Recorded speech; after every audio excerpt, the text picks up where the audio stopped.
Assalamualaikum warahmatullahi wabarakatuh. Hai, kembali lagi dengan saya Sulangsih dari Institut Agama Islam Syarifuddin Lumajang. Pada kesempatan kali ini, saya akan sedikit menjelaskan tentang teori kerucut pengalaman dari Edgar Dill. Teman-teman bisa lihat gambarnya pada slide ini.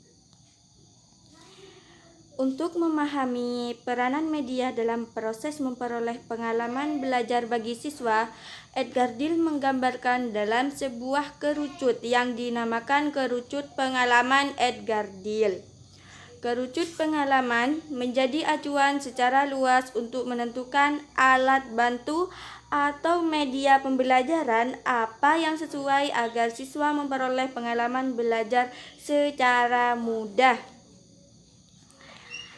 Tingkatan dasar kerucut Edgar Dill ini didasarkan pada tingkat keabstrakan penginderaan yang digunakan dalam penerimaan informasi pelajaran, bukan tingkat kesulitan materi.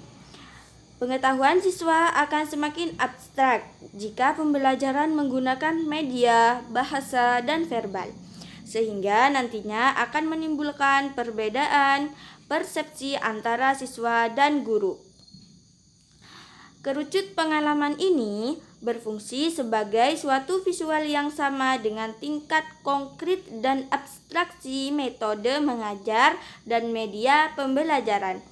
Tujuan kerucut pengalaman ini adalah ingin mempresentasikan tingkat pengalaman, yaitu dari pengalaman yang langsung atau konkret menuju pengalaman yang paling abstrak.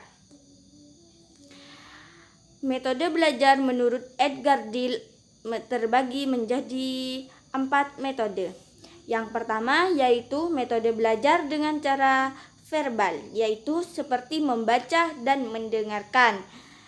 Yang kedua, metode belajar dengan cara visual. Contohnya yaitu melihat gambar, diagram, video, ataupun film. Yang ketiga, metode belajar dengan cara terlibat, seperti menyajikan presentasi dan terlibat dalam diskusi. Metode belajar yang terakhir yaitu metode belajar dengan cara berbuat, yaitu seperti bermain peran, melakukan simulasi, dan praktikum.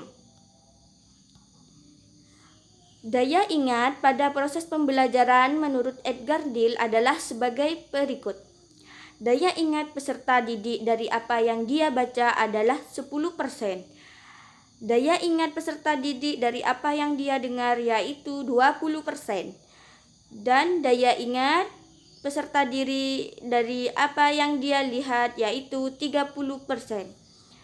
Daya ingat peserta didik dari apa yang dia dengar dan dia lihat yaitu 50%.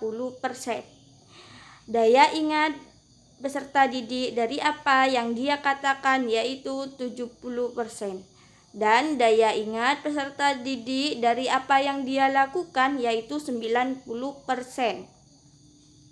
Kesimpulannya, dari kerucut pengalaman Edgar Dill dapat disimpulkan bahwa makin konkret bahan pengajaran yang dibuat, maka makin banyak pemahaman yang diperoleh peserta didik. Yang paling berpengaruh dalam memberikan pemahaman kepada peserta didik, yakni peserta didik terlibat langsung. Mungkin cuma itu yang saya dapat jelaskan dari teori kerucut pengalaman Edgar Dill.